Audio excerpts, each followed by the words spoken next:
Assalamualaikum warahmatullahi wabarakatuh. Waalaikumsalam. Innal hamdalillah nahmaduhu wa nasta'inuhu wa nastaghfiruh wa na'udzu billahi min shururi anfusina wa sayyiati a'malina man yahdihillahu fala mudilla lahu wa man yudlil fala hadiya lahu. Asyhadu an la ilaha illallah wahdahu la syarika lahu wa asyhadu anna Muhammadan 'abduhu wa rasuluh. Allahumma salli wa sallim wa barik ala Muhammad wa ala alihi wa sahbihi ajma'in wa ba'd. Allahumma salli wa sallim wa barik ala Muhammad wa ala alihi wa sahbihi ajma'in.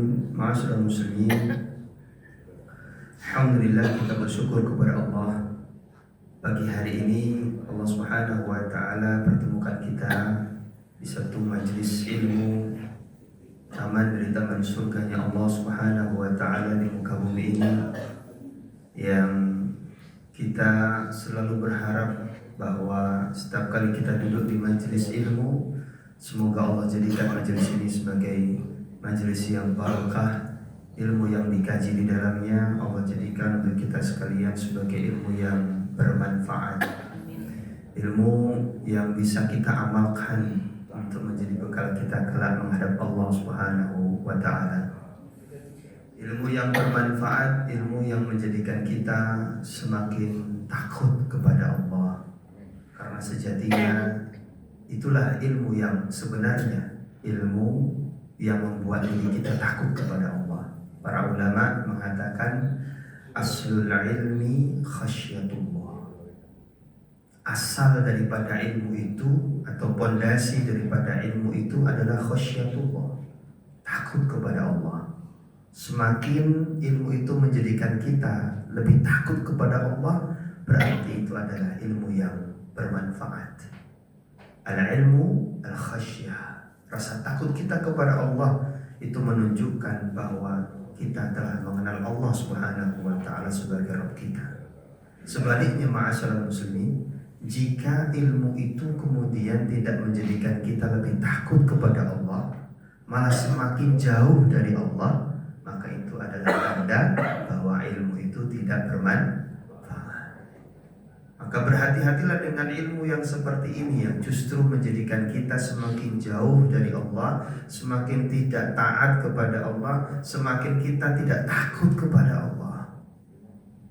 Karena kelak di yaumil qiyamah, ilmu yang kita pelajari ini antara dua jemaah. Antara dia menjadi hujjatun lana atau hujjatun alaina. Entah ilmu itu akan menjadi hujjah yang akan menolong, mendukung kita, membantu kita selamat nanti di yaumil qiyamah, atau sebaliknya dia akan menjadi hujjah atas diri kita, menjadi justru malah bumerang bagi diri kita. Karena ada jamaah manusia yang semakin bertambah ilmunya bukan semakin dekat kepada Allah, malah semakin jauh dari Allah. Makanya para ulama berpesan, man izdada ilman wa lam yazdad hudan. Siapa yang bertambah pada dirinya ilmu namun tak bertambah kepadanya hidayah Allah, petunjuk dari Allah Subhanahu wa taala, lam yazdad minallahi illa bu'da. Tidaklah bertambah kepadanya, tidaklah bertambah pada diri hamba tersebut terhadap Allah Subhanahu wa taala selain semakin menjauh dan menjauh dan menjauh. Makanya ada yang kemudian ilmunya banyak, titelnya panjang, tapi kemudian berani sama Allah dengan mengatakan yang halal itu haram, yang haram itu halal, yang ini boleh tapi dia mengatakan tak boleh, yang ini tidak boleh dia mengatakan boleh. Pernah nggak kemudian kita pernah mendengar ada yang mengatakan LGBT halal? Ada nggak? Siapa yang sini pernah mendengar LGBT halal gitu? Tahu LGBT Pak? Ya, hukumnya apa Pak? Suka sama suka nih. Mau suka sama suka tetap apa? Haram. Gimana? Ya. Namun ada yang berani mengatakan bahwa itu adalah halal dengan alasan itu tadi Pak, suka sama suka, dan tidak boleh setiap orang intervensi daripada apa yang diinginkan oleh seseorang. Lalu kemudian dia tambahkan lagi dengan apa? Aturan-aturan yang disebutkan dalam hak asasi manusia. Enggak boleh itu melanggar HAM dan sebagainya. Semuanya ini bukan diucapkan oleh orang yang awam, tapi apa? Siapa dia? Orang yang titelnya panjang. Bahkan dia dosen, dosennya di Universitas Islam lagi. Inna lillahi wa inna ilaihi raji'un. Ada yang mengatakan bahkan Al-Quran hari ini sudah tidak relevan, butuh untuk diamandemen. Waduh, Al-Quran diamandemen. Tidak cocok lagi dengan narasi atau nalar kita di zaman seperti ini. Innalillahi wa inna ilaihi raji'un. Semakin bertambah itu, tapi bukan semakin dekat kepada Allah, malah semakin berani kepada Allah. Kalau zaman dulu Nabi Musa alaihissalam hadapannya adalah seorang yang bernama siapa? Haman. Siapa jemaah? Haman. Haman ini cerdas Pak, pintar. Termasuk Korun juga cerdas dan pintar. Tapi semakin pintar semakin jauh dari Allah Subhanahu wa taala. Nah, kita ini pagi hari ini membahas tema rasa takut kepada Allah Subhanahu wa taala. Tujuannya agar apa? Agar ilmu yang kita kaji bukan semakin menjauhkan kita dari Allah, semakin menumbuhkan rasa takut kita kepada siapa? Allah Subhanahu wa taala, sehingga amal-amal kita, perbuatan-perbuatan kita betul-betul bisa kita atur, betul-betul bisa kita jaga. Jangan sampai gitu ya, melakukan malah sebaliknya apa yang Allah Subhanahu wa taala perintahkan dia tinggalkan. Allah Subhanahu wa taala larang akan sesuatu malah dia kerjakan. Waliyadzubillah. Nah, itu tanda bahwa dia tidak takut kepada Allah. Maka ini kita bahas. Bahasan yang pertama kaitan dengan apa itu takut, lalu kemudian ya definisi tentang takut itu sendiri, ciri-ciri orang yang takut kepada Allah seperti apa, lalu kemudian keistimewaan, keutamaan yang akan Allah berikan kepada mereka yang punya rasa takut kepadanya, lalu kemudian Allah Subhanahu wa taala memberikan kepadanya kemuliaan. Juga akan kita bahas bagaimana menumbuhkan rasa takut itu dalam diri kita. Ini adalah poin-poin bahasan yang akan kita bahas di pagi hari ini. Jamaah sekalian dirahmati Allah, rasa takut kepada Allah Subhanahu wa taala itu adalah rasa takut kepadanya yang disertai pengagungan. Disertai apa jemaah? Pengagungan kepada Allah disebabkan karena pengenalan dia kepada Rabb-nya, kepada Allah Subhanahu wa taala. Artinya, semakin seorang itu mengenali Allah, maka semakin takut dia. Semakin takut dia kepada Allah, maka semakin dekat dia kepada Allah. Itulah hakikat rasa takut kepada Allah Subhanahu wa taala. Kan kalau kita takut sama makhluk, Pak, biasanya kita deketin atau kita jauhin? Saya tanya. Jangan takut nih sama si fulan, ya, disebabkan karena omongannya, ucapannya, perbuatannya, apapun itu, akhlaknya buruk. Jangan nggak nyaman kalau ada orang ini, takut kalau berteman dengan orang ini, takut kalau ya bergaul dengan orang ini. Kira-kira sampai deketin atau jauhin? Dia datang nih, sampai tetap di situ atau pengen pergi? Pengen menjauh kan? Iya, sampai takut ular nih di depan gitu. Sampai tinggalkan atau sampai malah deketin? Pasti kita lari, pasti kita jauhin. Takut pada sesuatu pasti kita jauhin. Tapi yang menarik di sini jamaah, kita takut kepada Allah bukan malah kita lari dari Allah, bukan malah kita menjauh dari Allah. Semakin kita takut malah justru kita mendekat. Ketika kita takut dengan dosa-dosa kita, yang kemudian berakibat datangnya bala dari Allah Subhanahu wa taala, balasan atau hukuman dari Allah, maka semakin kita takut kepada Allah. Ketika kita membaca ayat-ayat tentang hari kiamat, kita takut kepada Allah. Ketika kita membaca adanya balasan-balasan nanti di yaumil qiyamah, baik saat di padang mahsyar maupun sampai hari pengadilan dan bahkan sampai ketentuan apakah masuk surga atau neraka, kita takut di situ. Ini loh rasa takut yang hakiki kepada Allah, di mana Allah Subhanahu wa taala meskipun kita tidak melihatnya tapi kita takut kepadanya. Allah Subhanahu wa taala mengabarkan kepada kita tentang ciri-ciri atau karakter khas yang dimiliki oleh orang-orang yang bertakwa. Orang-orang yang bertakwa itu jamaah adalah orang-orang yang menjadi kecintaan Allah Subhanahu wa taala dan dimuliakan di sisinya. Apa sebabnya? Karena mereka punya ciri khas yang ini kita bahas pagi hari ini. Ciri khas yang mereka miliki adalah rasa takut mereka kepada Allah Subhanahu wa ta'ala. Karena itu Ali bin Abi Thalib ketika ditanya apa makna ketakwaan, maka beliau menjelaskan karakteristiknya. Al-khawfu minal jalil, wal amalu bitanzil, wal ridha bil qalil, wal isti'dad liyawmir rahim. 4 hal ini beliau sampaikan untuk menjelaskan karakter daripada orang yang bertakwa. Dan yang disebutkan pertama kali oleh beliau adalah al-khawfu minal jalil, takut kepada Allah yang maha agung. Baru kemudian mengamalkan isi Al-Quran, ridha dengan Allah, apa yang dikasih oleh Allah, maksudnya qanaah. Lalu kemudian mempersiapkan diri untuk perjalanan yang panjang, yaitu akhirat. Tapi yang pertama yang menariknya adalah beliau mengatakan al-khawfu minal jalil, takut kepada Allah, menjadi ciri khas orang yang bertakwa. Dan itu Allah sendiri yang juga mengatakan dalam satu surah ya, Al-Anbiya ayat 48 sampai 49. Di situ Allah mengatakan walaqad ta'ataina Musa wa Harun al-Furqan wa dhiya'an wa dzikra lil muttaqin.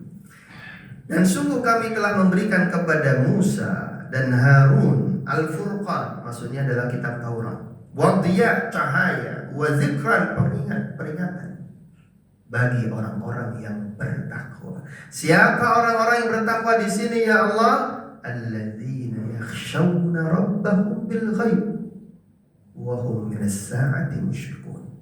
Mereka adalah orang-orang yang takut dengan Rabb-nya, takut kepada Rabb-nya Allah Subhanahu wa taala bil ghaib, meskipun mereka tidak melihat Allah.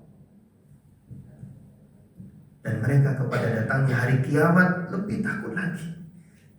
Pada datangnya hari kiamat mereka khawatir, takut, gelisah. Jamaah sekalian dirahmati Allah, biasanya kita itu takut pada sesuatu yang kita lihat, yang ada di depan kita, atau yang tidak kita lihat. Biasanya. Monggo dijawab. Yang dilihat ada sesuatu yang serem nih di depan kita, baru kita takut. Tapi kalau hanya sekedar diceritain, takut nggak kita? Kadang tidak kan? Lebih takut mana ketika sudah ada, Pak?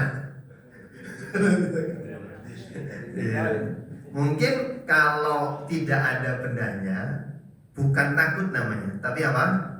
Cemas. Apa Pak? Cemas. Ya. Contoh misalkan nih, ada ular ya di dalam akuarium, Pak. Kacanya tebal, Pak. Ularnya gede tapi di dalam akuarium. Ya, nggak mungkin dia keluar karena tertutup. Kita ada di sini nih, kita lihat di situ dia. Kira-kira kita takut atau kita cemas?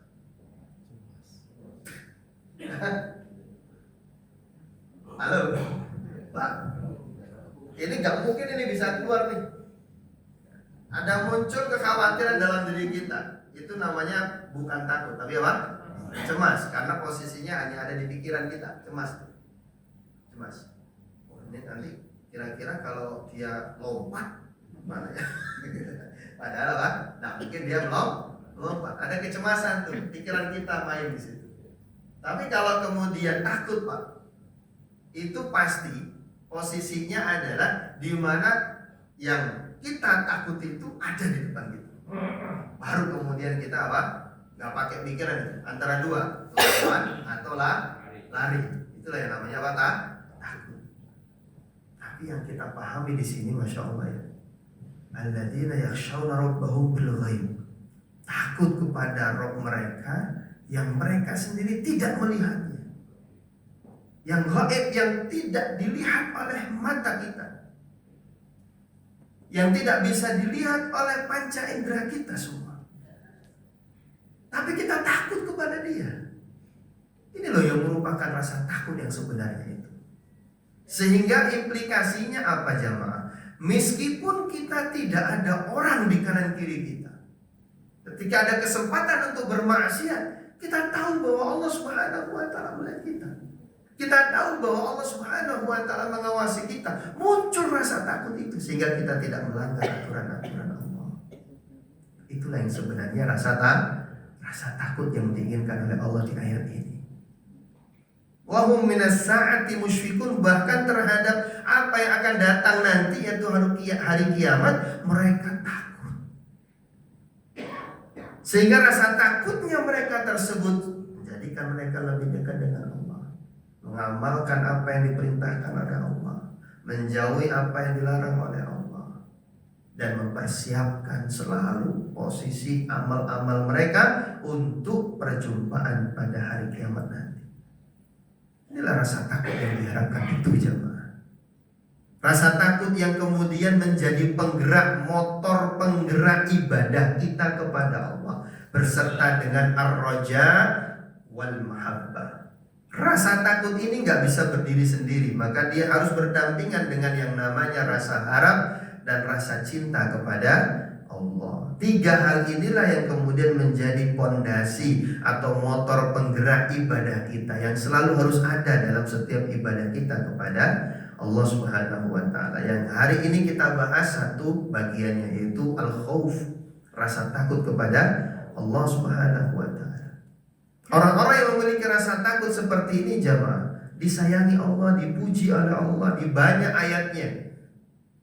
Bahkan Allah mensifati mereka orang-orang yang berilmu, al-ulama, dengan rasa tersebut, yaitu khasyah. Allah katakan dalam surah Fatir di ayat ke-28, innama yakhsyallaha min ibadihil ulama. Sesungguhnya yang takut kepada Allah Subhanahu wa taala dari hamba-hambanya hanyalah mereka para ulama. Nah, ulama ini orang-orang yang mengerti ilmu kepada Allah Subhanahu wa taala, maksudnya nama-nama Allah, ilmu tentang sifat-sifat Allah, ilmu tentang hukum-hukum Allah, peraturan-peraturan Allah, ilmu tentang ketetapan-ketetapan Allah, perbuatan-perbuatan Allah, sehingga melahirkan kepada mereka pengagungan kepada Allah. Keimanan kepada Allah menjadi lebih kuat ketika didasari oleh ilmu ini, sehingga mereka, masya Allah, semakin takut kepada Allah. Nah, orang-orang seperti ini jemaah, dan kita berharap menjadi salah satu di antaranya, insya Allah. Ketika kita terus menumbuhkan rasa takut kita kepada Allah Subhanahu wa taala. Apa yang kemudian Allah Subhanahu wa taala berikan kepada mereka ini, orang-orang yang takut kepada Allah? Keistimewaan apa yang Allah akan berikan kepadanya? Jamaah sekalian dirahmati Allah, di banyak ayatnya dan juga di dalam hadis Nabi Shallallahu Alaihi Wasallam diinformasikan bahwa orang-orang yang punya takut kepada Allah ini memiliki banyak keistimewaan yang diberikan oleh Allah. Yang pertama jamaah, Allah Subhanahu wa taala banyak menjanjikan kepada mereka yang takut, memiliki rasa takut dalam dirinya kepada Allah, surga Jannatul Na'im. Semua kita insya Allah hafal ayat ini. Wa amma man khafa maqama rabbih wa nahan nafsa 'anil hawa. Terus melanjutkan, fa innal jannata hiyal ma'wa. Surat apa ini, Pak? Surat An-Nazi'at. Surat apa? An-Nazi'at. Surat An-Nazi'at di sini menjelaskan wa amma man khafa maqama rabbih, ayat 40. Dan adapun orang-orang yang takut kepada Allah, ya, pada kemuliaan Allah, pada kekuasaan Allah, pada kebesaran Allah. Sehingga dia menahan dirinya, menahan hawa nafsunya, wa nahan nafsa 'anil hawa, menahan jiwanya, menahan hatinya dari hawa nafsunya. Maka balasannya kata Allah, fa innal jannata hiyal ma'wa. Surga tempat kembalinya. Allah sudah menjanjikan kepada mereka, orang-orang yang takut kepadanya, surga tempat kembalinya. Orangnya masih di dunia, Pak. Tapi sudah dijanjiin sama Allah, kalau engkau takut kepada Allah Subhanahu wa taala, yang engkau sertai rasa takutmu itu dengan pengagungan kepada Allah, ada atau tidak ada manusia yang engkau takut kepada Allah, maka tempat kembalinya adalah surga. Rasa takut yang menjadikanmu menahan dirimu saat engkau ingin bermaksiat. Betul-betul ingin bermaksiat, sudah ada kesempatan bermaksiat, tapi engkau tak jadi melakukan maksiat itu karena antara engkau dengan rasa takutmu kepada Allah Subhanahu wa taala membatasi dirimu dari maksiat tersebut. Makanya kan kita diajari doa oleh Rasulullah SAW, dan ini bagus banget kalau kita baca setiap kali kita sujud, Pak, biar tumbuh rasa takut kita kepada Allah. Allahumma qsim lana min khasyatika ma tahulu bihi bainana wa baina ma'siyatik, wa min ta'atika ma tuballighuna bihi jannatak, wa min al-yaqini ma tuhawwinu bihi masa'ibad dunya, dan seterusnya, masih panjang. Tapi yang pertama kali yang disebutkan tadi, Allahumma qsim lana min khasyatika ma tahulu bihi bainana wa baina ma'siyatik. Apa yang artinya, Pak? Ya Allah, karuniakan kepada diriku rasa takut kepadamu. Yang rasa takut itu membatasi diriku, ya, dari apa? Bermaksiat kepadamu. Rasa takut ini loh yang betul-betul kita inginkan, Pak. Karena gini, kalau bersama dengan manusia, mungkin kita ada rasa enggan atau rasa nggak enak atau rasa takut kalau ketahuan manusia. Ketika ada keinginan untuk bermaksiat, sehingga kita nggak jadi maksiat. Tapi apa jadinya ketika dalam kesendirian ada kesempatan untuk bermaksiat? Pertanyaannya, ada nggak pembatas itu? Atau malah justru hilang, sehingga kita berani melanggar batasan-batasan Allah, melakukan kemaksiatan. Ini untuk mengukur berapa nilai rasa takut kita kepada Allah Subhanahu wa taala. Lebih besar mana rasa takut kita antara kepada selain Allah dengan kepada Allah? Mungkin kita takut binatang buas. Takut gak, Pak, binatang buas? Takut ya? Binatang berbisa, takut.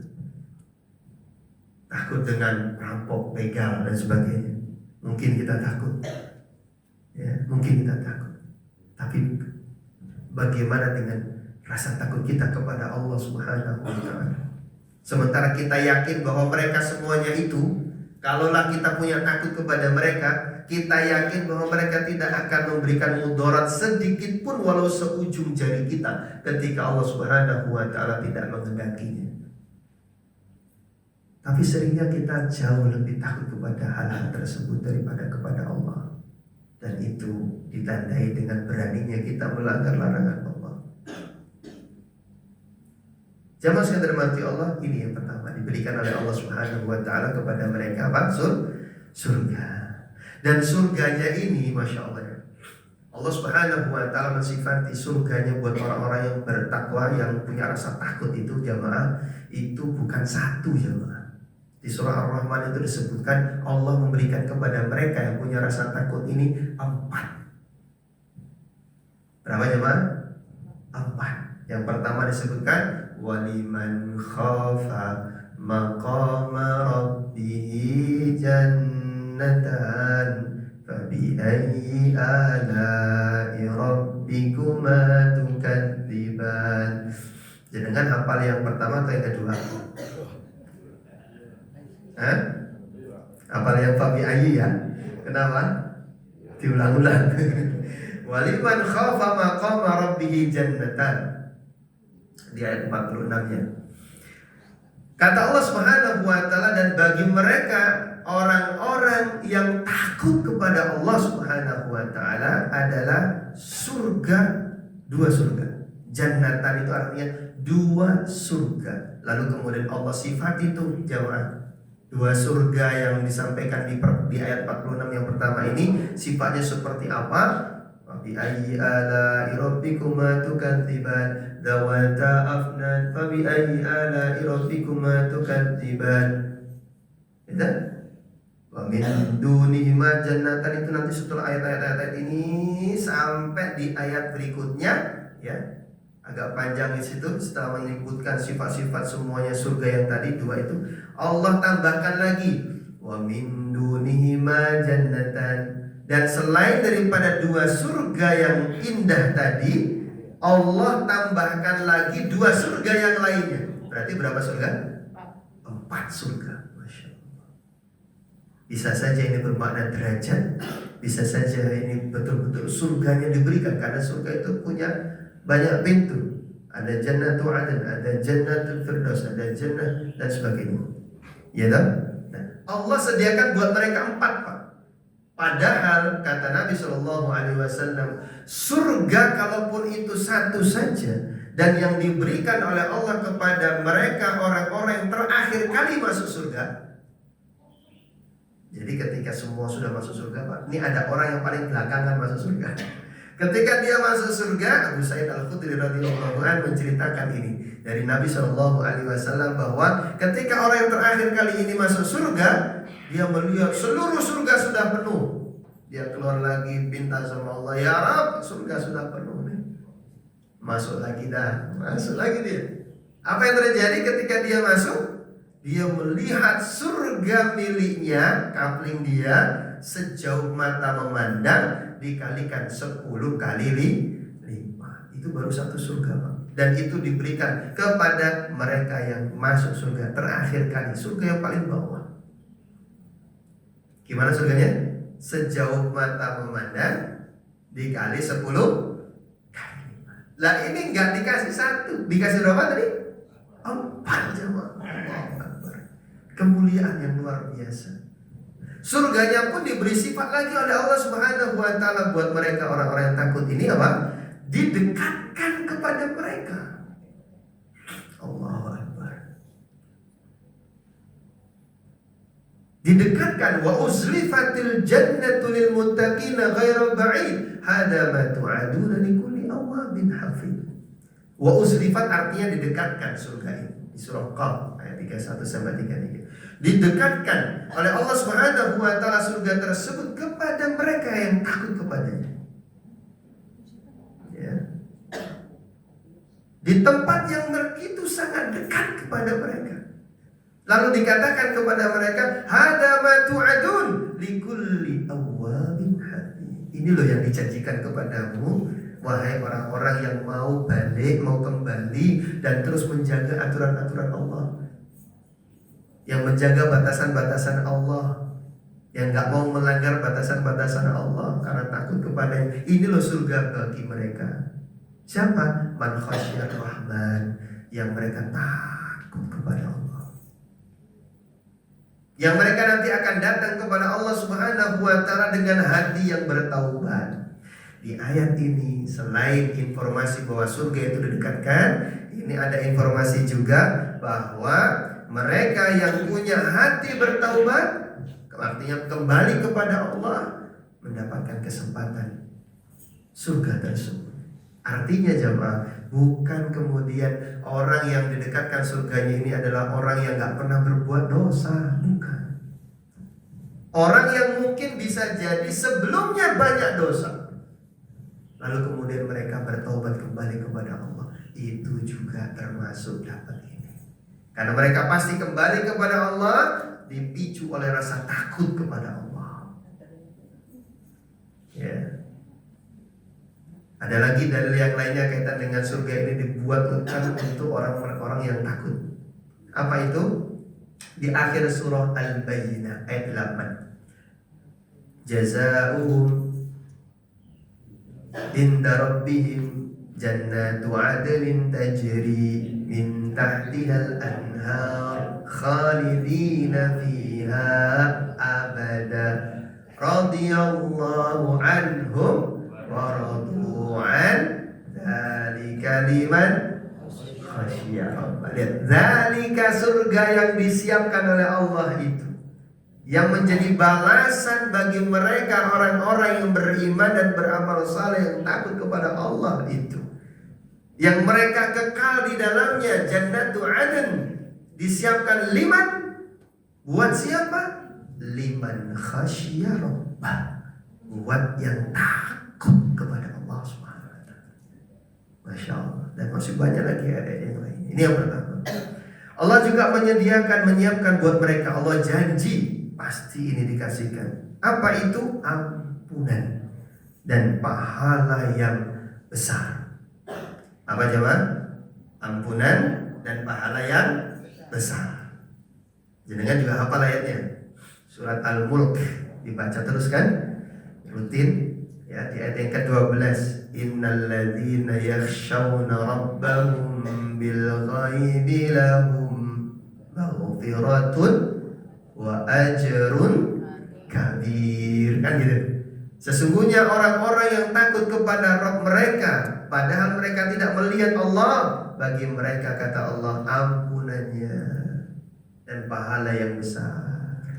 Orang kalau diampuni sama Allah pasti masuk, yang tidak diampuni ya pasti masuk neraka. Nah, ada sambungannya tuh jemaah. Bukan hanya itu lagi, dikasih keistimewaan yang lain. Kata Nabi SAW, mereka yang punya rasa takut ini kelak pada hari kiamat di padang mahsyar, saat dikumpulkan seluruh manusia dari awal penciptaan sampai akhir penciptaan, kumpul jadi satu di padang mahsyarnya Allah. Lalu kemudian mereka mengalami apa yang sudah disampaikan oleh Nabi, kesulitan demi kesulitan.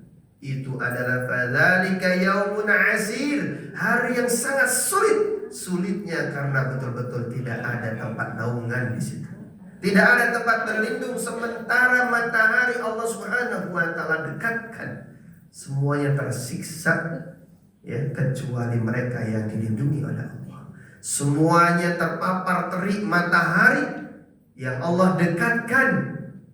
Hanya 1 mil, dan 1 mil ini wallahu alam, apakah hitungannya hitungan milnya dunia atau seperti apa, wallahu alam. Kalau milnya itu hitungannya dunia, berarti tak lebih dari 3 kilometer. Kalau itu 3 kilometer, kenapa kok nggak terbakar? Padahal matahari kita tahu semuanya panas. Karena kekuasaan Allah mengendaki hal itu. Namun dia memberikan efek di mana manusia tenggelam dengan keringatnya masing-masing. Sebatas apa yang mereka kerjakan di dunia, maka sebatas itulah keringat yang akan menenggelamkan mereka. Nah, ada di antara manusia-manusia ini yang tidak punya perlindungan. Allah Subhanahu wa taala mengendaki golongan-golongan yang nanti akan diberikan naungan di hari yang tidak ada naungan kecuali naungan dari Allah Subhanahu wa taala. Hadis sahih dikeluarkan Imam Bukhari dan juga Imam Muslim muttafaq alaih. Tentang 7 golongan yang Allah berikan naungan. Sab'atun yudhilluhumullah fi dhillihi yawma la dhilla illa dhilluh. 7 golongan, artinya bukan 7 orang, 7 golongan, enggak tahu jumlahnya berapa, yang oleh Allah Subhanahu wa taala akan berikan naungan di hari yang tidak ada naungan kecuali naungan darinya. 7 di antaranya itu, 2 Nabi SAW sifati sebagai orang-orang yang punya rasa takut kepada Allah, sehingga dia punya naungan itu. Yang pertama, kata Nabi SAW, warajulun da'athum ra'atun zatu mansibin wa jamal faqala inni akhafullah. Ini Pak, seorang yang apa? Dipanggil, digoda oleh wanita yang cantik jelita, lagi memiliki kedudukan yang tinggi, bangsawan. Lalu kemudian diajak untuk bermaksiat dan dia berkata, ini akhafullah, aku takut kepada Allah. Jemaah, mungkin kalau digoda di kerumunan kita bisa tahan, iya Pak ya. digoda perempuan cantik jelita lagi bermartabat mulia apa tinggi, bangsawan gitu, berhias pasnya cantik dia, digoda di kerumunan, kita mungkin bisa tahan. Tapi gimana kalau digoda di dalam kamar untuk bermaksiat kepada Allah? Pertanyaannya muncul nggak tuh? Inni akhafullah. Yang laki-laki khususnya. Oh, harusnya digoda seperti itu, bilangnya apa? Inni akhafullah. Sanggup tak? Luar biasa godaan.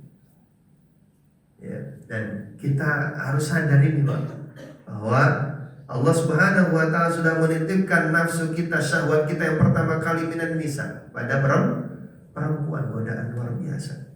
Makanya yang sanggup mengatakan ini akhafullah, aku takut kepada Allah, maka diberikan kemuliaan itu.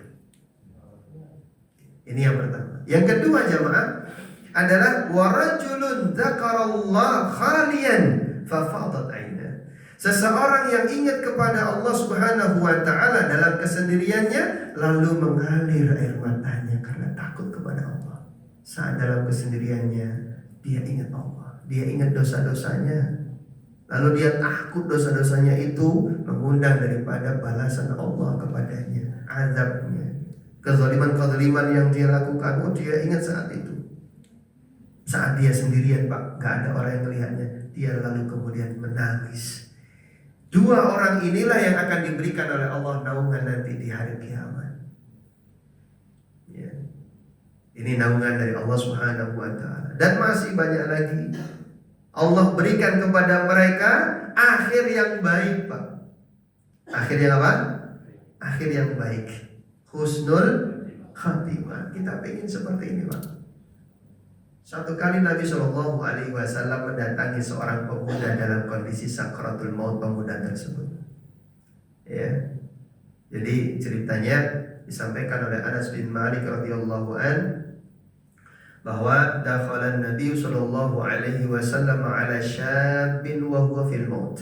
Nabi mendatangi seorang pemuda yang lagi sakit, yang dalam kondisi sakratul maut.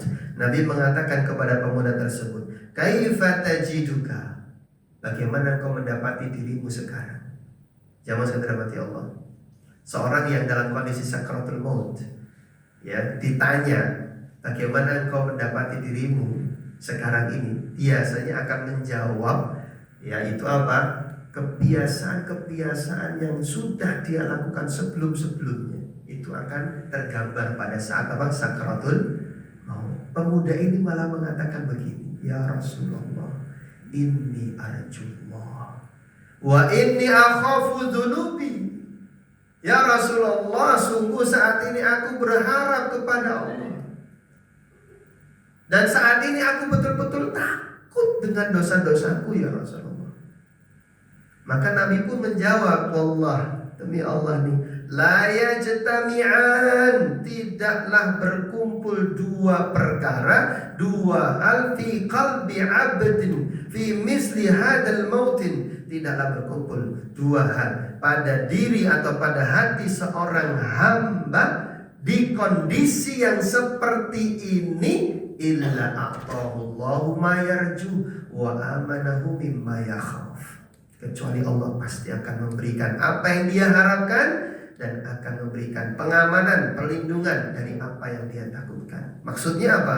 Ketika ada di dalam hati kita jamaah, dalam kondisi sakratul maut seperti itu, rasa harap yang kuat kepada Allah, rasa harap kepada rahmatnya, kepada ampunannya, kepada ridhonya, rasa harap yang kuat, arjullah, mengharap pada Allah. Lalu kemudian ada rasa takut, rasa takut dengan dosa-dosa, rasa takut kalau dosa-dosa itu kemudian menyebabkan dia disiksa oleh Allah. Ada rasa takut di situ.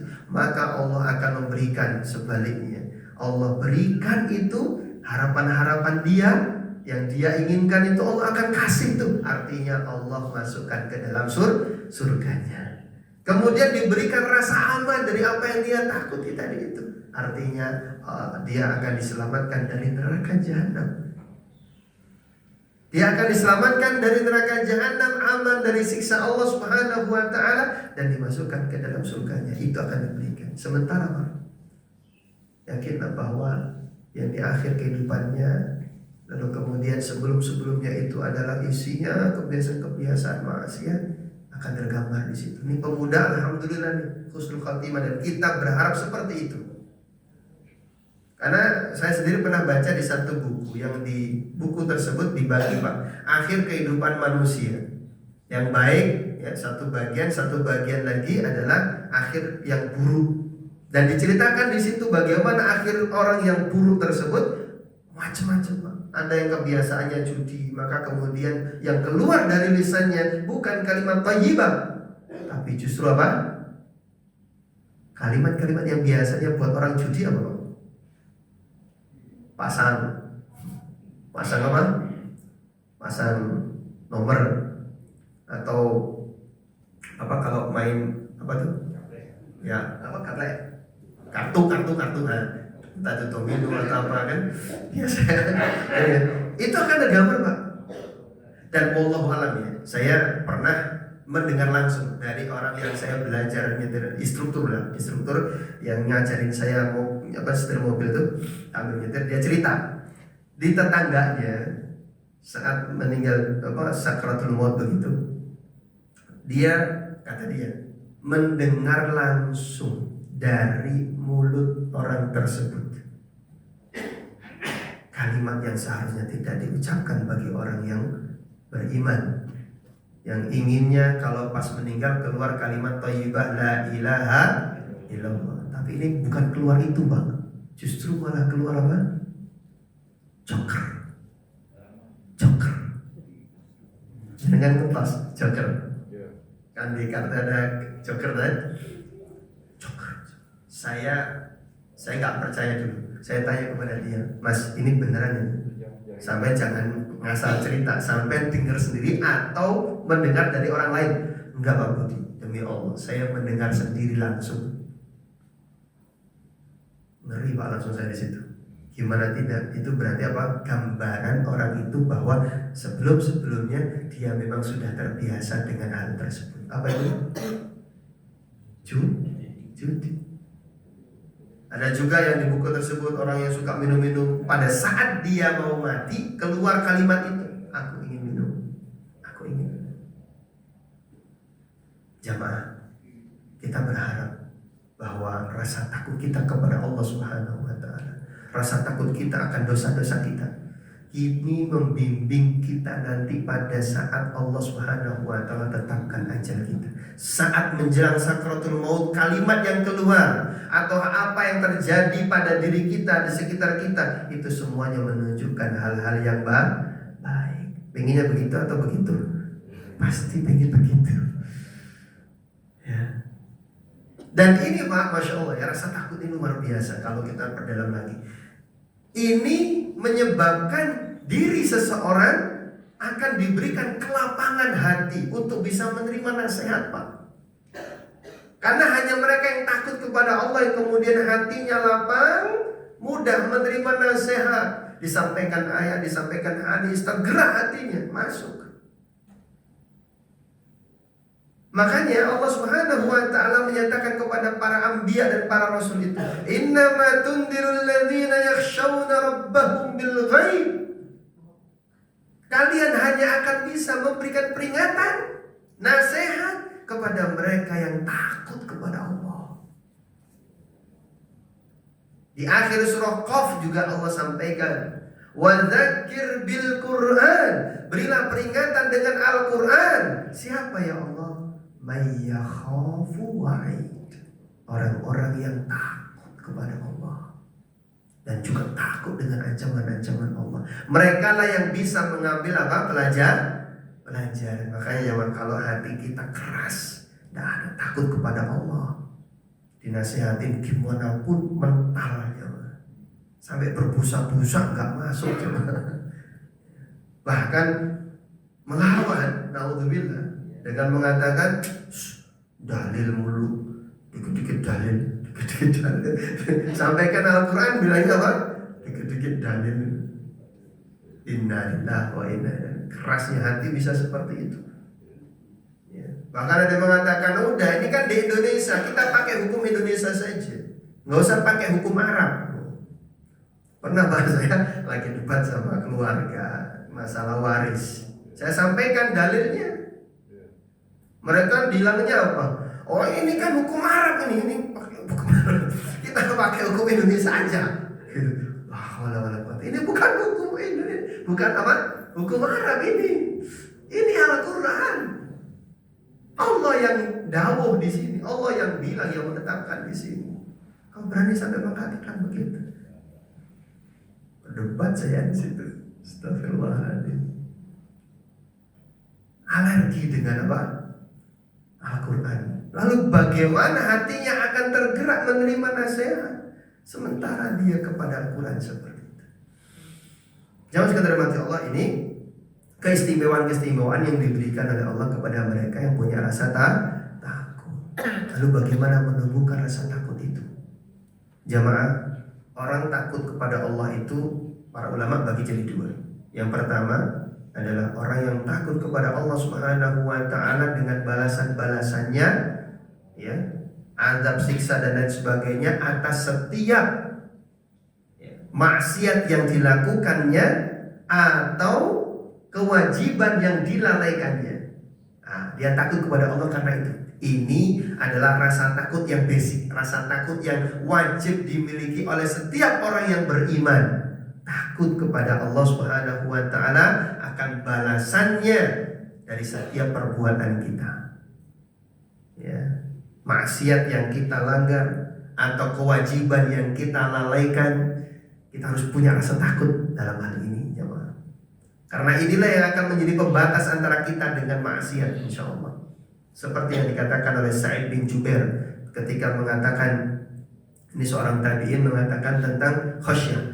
Innal khasyata, sesungguhnya rasa takut itu antakhsyallah, engkau takut kepada Allah, wa takunu khasyatuk, dan menjadi khasyah itu, rasa takutmu itu, tahulu bainaka wa baina ma'siyati, membatas, perisai antara dirimu dengan maksiat kepada Allah, menjadi perisai. Itu adalah basic rasa takut. Rasa takut yang paling tinggi, yang kedua, adalah rasa takut yang dimiliki oleh para aulia Allah, para wali-wali Allah, orang-orang yang arif billah, orang-orang yang sangat mengenal Allah. Apa itu? Lebih tinggi lagi rasa takutnya. Bukan rasa takut dari balasan atau ancaman siksaan Allah Subhanahu wa taala, tapi dia lebih takut lagi ketika amal-amalnya tidak diterima, ketika dosa-dosanya tidak diampuni. Jika jenengan punya rasa takut kepada Allah karena landasan ini, berarti rasa takut jenengan tinggi. Saat dimana mulai muncul rasa khawatir kalau amal yang sudah kita kerjakan tidak diterima. Makanya kan manusia kan tertipu dengan amalnya. Wis sholat kacep 5 waktu, tepat waktu di masjid, tambah qiyamul lail, tambah ini, wis merasa aman. Sementara para ulama itu, para orang-orang yang disebut dengan aulia Allah itu adalah mereka semakin banyak amalnya, semakin bagus amalnya, justru semakin takut, Pak. Takutnya kenapa? Takut kalau amal itu gak diterima sama Allah. Itulah kemudian disifati oleh Allah di dalam surah Al-Mu'minun ya, 60 itu. Alladzina yu'tun walladzina yu'tuna ma atau. Orang-orang yang sudah memberikan apa yang telah mereka berikan, maksudnya sudah beramal saleh. Wa qulubuhum wajilah, hati mereka dipenuhi rasa gelisah, rasa takut. Annahum ila rabbihim raji'un, mereka yakin bahwa mereka pasti kembali kepada Allah. Aisyah bertanya, siapa ini ya Rasulullah? Apakah mereka orang-orang yang yashrabuna al-khamr wa yasriqun wa yaznun? Kemudian mereka takut? Apakah mereka orang-orang yang minum khamr, mencuri, berzina, lalu mereka takut dengan azab Allah? Apakah mereka ini yang dimaksudkan di ayat tersebut ya Rasulullah? Bukan.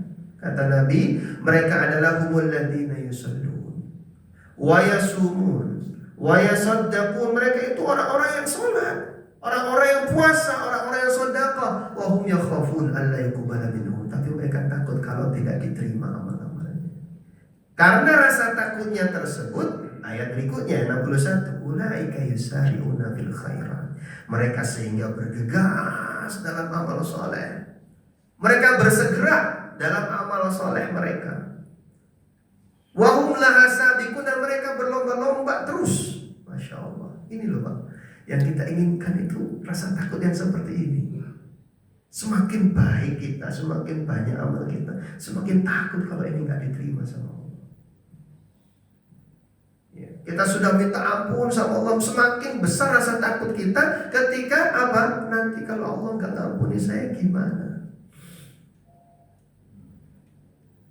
Kita harus punya rasa takut ini jemaah, sehingga kita nggak merasa aman dengan amal-amal soleh kita, dengan ilmu-ilmu kita enggak. Teruslah memperbaiki rasa takut kita kepada Allah, sehingga ini mengakar, muncul semakin besar ya. Dengan cara apa? Dengan cara itu tadi, mengenali Allah dari sifat-sifatnya, nama-namanya. Kalau kita kenal Allah, kita akan dekat dengannya.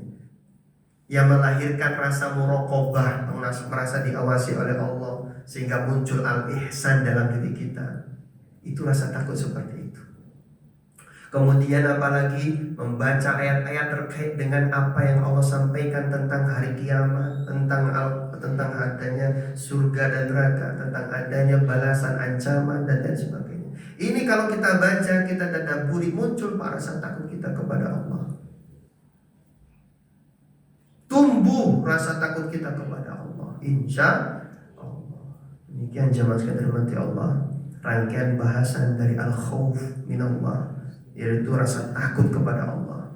Semoga dari bahasan yang ringkas ini, yang ringan ini, menguatkan iman kita kepada Allah, semakin menumbuhkan rasa takut kita kepada Allah. Dengan demikian insya Allah kita akan mendapatkan yang keistimewaan-keistimewaan yang sudah disampaikan tadi, insya Allah. Kalau ada pertanyaan, silakan, masih ada waktu 4 menit.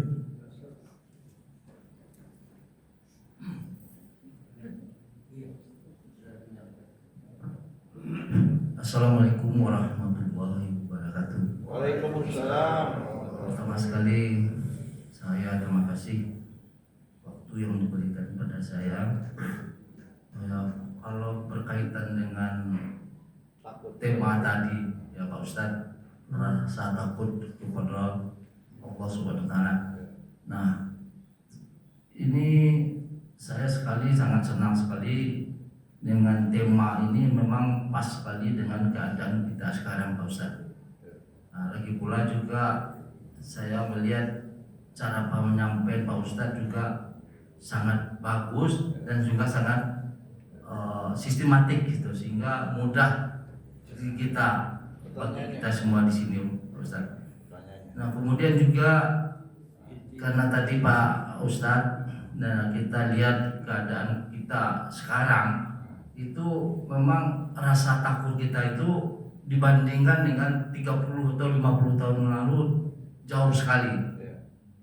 Nah, kita kalau contohnya kita Pak Ustadz bilang tadi, dengan kita melihat seperti apa, ada perempuan yang tadi kita kan, kalau mungkin 30 tahun yang lalu kita mungkin rasanya mungkin apa, astagfirullah mungkin Ustadz ya, atau mungkin kalau sekarang ini rezeki nih, gitu. Jadi memang rasa takut itu memang agak luntur.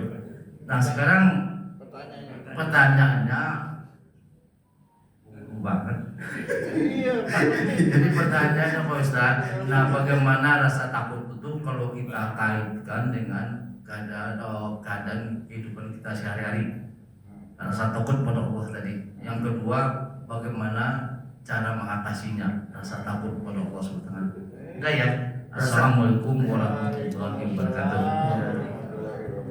Ya, bagaimana kaitan dengan kehidupan kita sehari-hari? Ya, memang kita itu rasa takutnya bukan hanya pada saat kita beribadah mahdoh saja seharusnya, tapi dimanapun kita berada, rasa takut itu harus terus ada. Sebagai apa? Sebagai pengawasan atas diri kita. Makanya tadi saya bilang, orang yang punya rasa takut kepada Allah Subhanahu wa Ta'ala itu akan lahir namanya ihsan, Pak. Apa itu ihsan?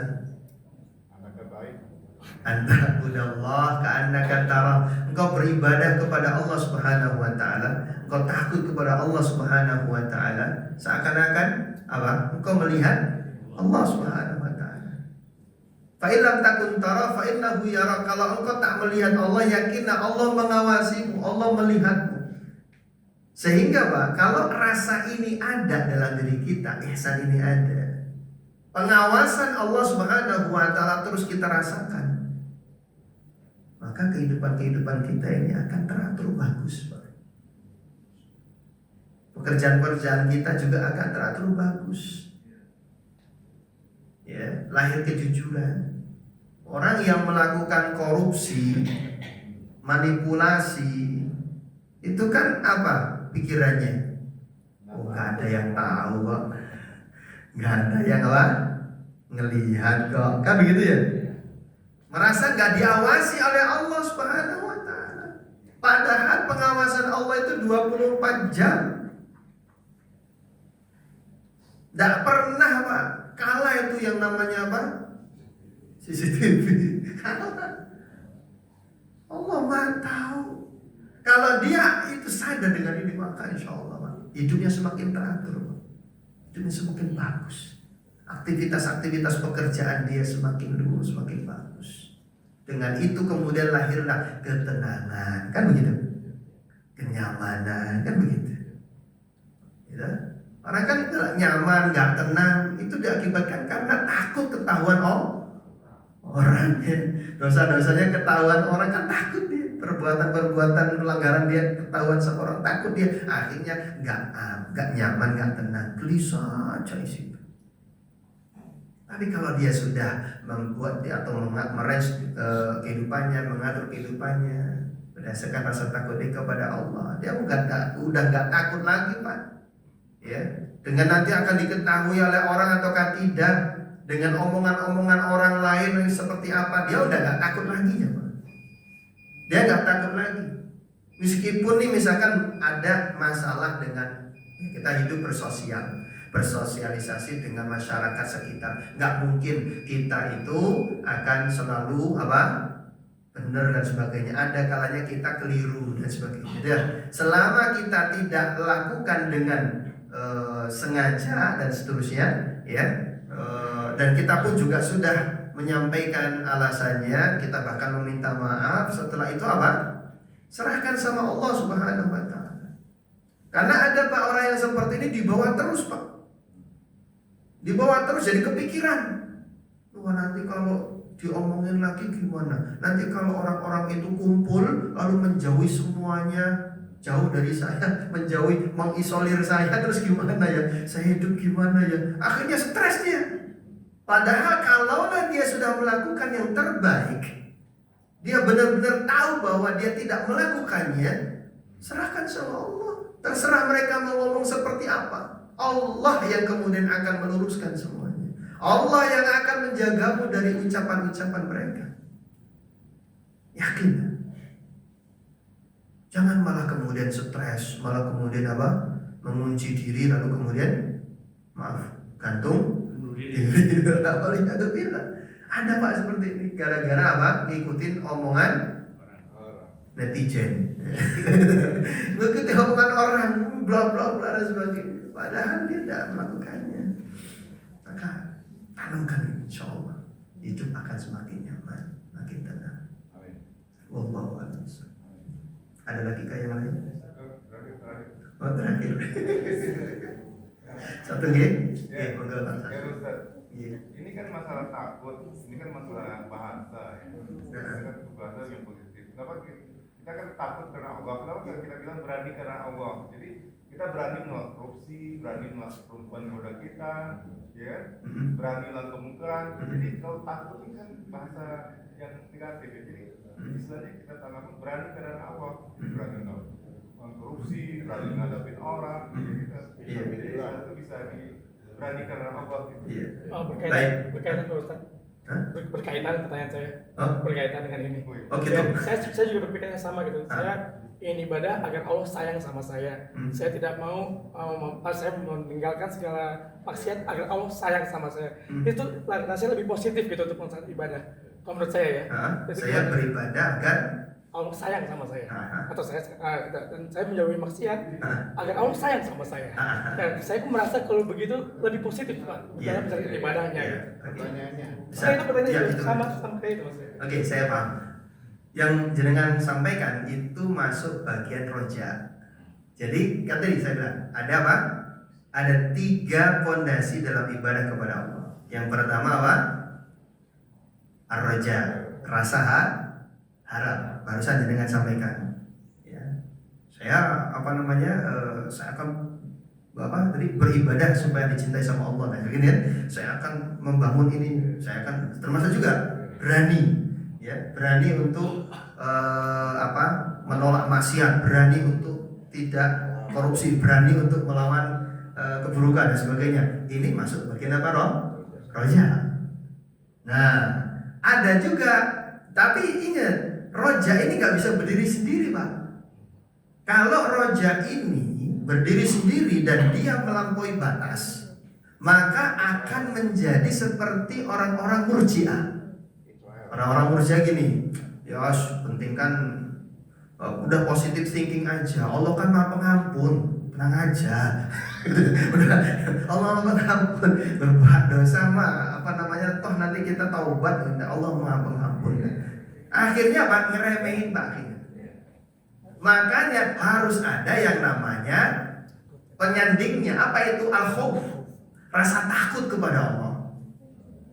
Nah, rasa takut kepada Allah ini akan menetralisir tadi Pak, ya, pikiran-pikiran yang seperti tadi meremehkan dosa dan sebagainya itu ya, dengan meremehkan kasih sayang Allah Subhanahu wa taala, ya. Yang penting Allah Maha Pengasih dan sebagainya. Akhirnya dia melakukan apa yang dia lakukan. Nah, rasa khauf ini juga nggak bisa berdiri sendiri, Pak. Rasa takut kepada Allah kalau dia sampai melampaui batas, artinya hulu, berlebihan, nanti seperti Khawarij. Khawarij itu karena saking takutnya kepada Allah, tapi berlebihan Pak dalam rasa takutnya, sampai mereka menetapkan yang berbuat dosa besar kafir, halal darahnya. Seperti itu. Makanya kemudian mereka menganggap orang-orang yang mereka kena sasaran bom mereka nggak merasa bersalah, Pak. Ya, bom mana tuh kemarin? Dulu Cibi Mariam lah atau di mana gitu ya.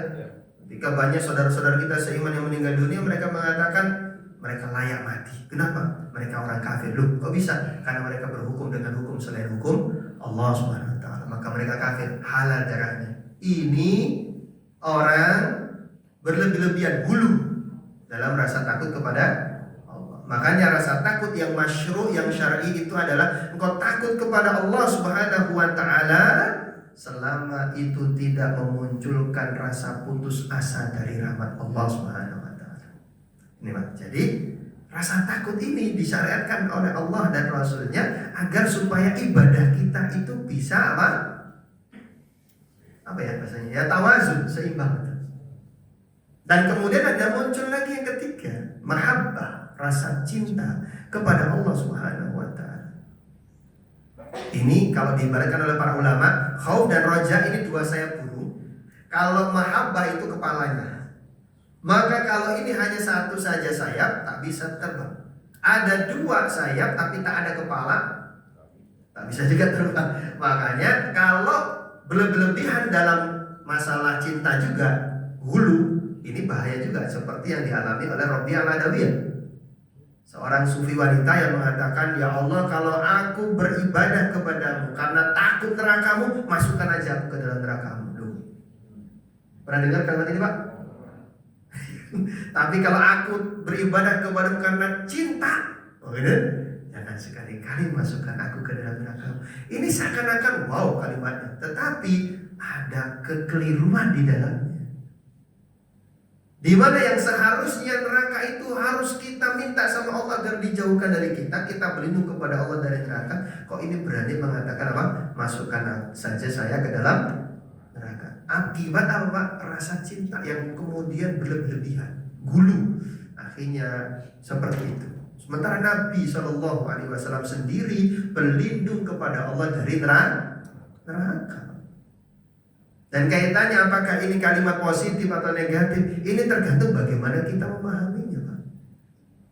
Karena bahasa itu aslinya apa, netral Pak. Bahasa semuanya netral Pak. Tergantung kita masukinya, memaknainya, konteksnya seperti apa. Nah, konteks bahasa rasa takut ini yang disampaikan oleh Allah sendiri di dalam Al-Quran, di banyak ayatnya yang tadi sudah saya bacakan, oleh Nabi SAW sendiri dalam hadisnya yang tadi sudah saya sampaikan, adalah rasa takut yang seperti itu Pak.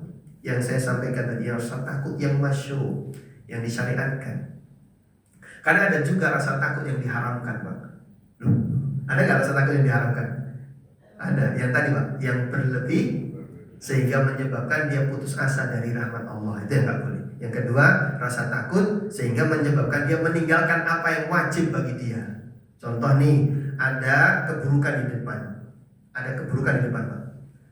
Jelas itu maksiat. Katakanlah LGBT, ada orang melakukan LGBT di depan kita. Lalu kemudian karena rasa takut, kita nggak mau mengingatkan dia.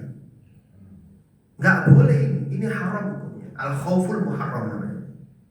Ya, rasa takut yang diharamkan. Al-amru bil ma'ruf wan nahyi 'anil munkar nggak boleh ditinggalkan. Ya. Kalau dia meninggalkan karena rasa takut itu, maka itu rasa takut yang diharamkan. Yang terakhir adalah al-khawfus sir, rasa takut yang dipicu karena apa? Merasa ada sesuatu yang mengganggu dia dari apa yang sebenarnya tidak mendatangkan mudarat. Contohnya kepada mayat di kuburan. Kalau pas melewati kuburan Pak, ngomongnya apa? Apa? Amin. Kalau jangan bilang apa aja, permisi. Seakan-akan apa takut kalau nanti itu jalan dia. Atau ngelewatin sebuah lembah yang mungkin banyak orang bilang di situ banyak wingitnya, lalu kemudian dia melakukan hal-hal yang di luar nalar. Apa itu? Ya entah itu tepuk-tepuk lah, entah itu klakson. Kalau orang Saudi Pak Arab ngelewatin satu lembah yang diyakini, mereka ngelakson Pak. Din. Kalau dilarang nih, nggak boleh klakson gitu ya. Malah dia bersiul-siul. Yang penting ada bunyi-bunyian pokoknya. Ini apa? Ini al-khawful muharram. Ini rasa takut yang diharamkan. Dan yang terakhir ada rasa takut yang jibilli, tabi'i Pak, alami. Kita pasti punya itu, rasa takut pada yang tadi Pak, ketinggian, kelapan, binatang buas, itu boleh silakan, itu jais. Rasa takut kepada begal, jais boleh. Rasa takut kepada apa lagi Pak? Takut istri, boleh. Bu, bapaknya takut pada istri, pada ibu, boleh nggak Bu? Ya boleh. Selama tidak menjadikan dia apa? Melanggar larangan Allah Subhanahu wa taala. Baik, wallahu a'lam bishawab, ini yang bisa kita bahas sampai di sini, semoga bermanfaat. Kita tutup dengan doa kafaratul majelis. Subhanakallahumma bihamdik, asyhadu an la ilaha illa anta, astaghfiruka wa atubu ilaik. Assalamualaikum warahmatullahi wabarakatuh. Waalaikumsalam warahmatullahi wabarakatuh. Alhamdulillah. Terima kasih.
Kita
Iya, ya benar.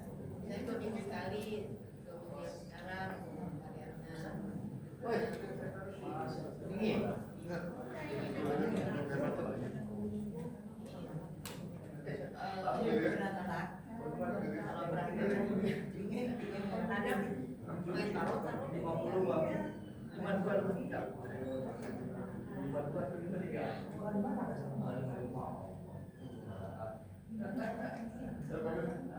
Suasana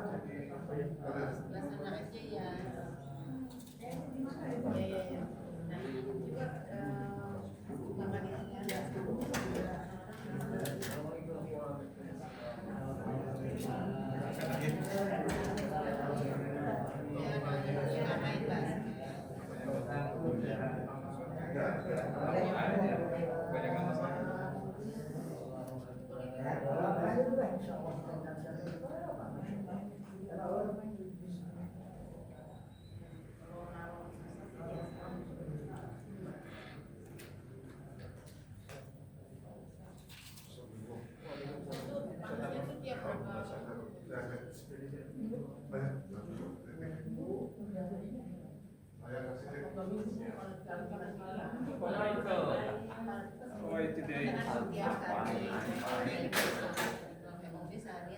Ini punya siapa ya?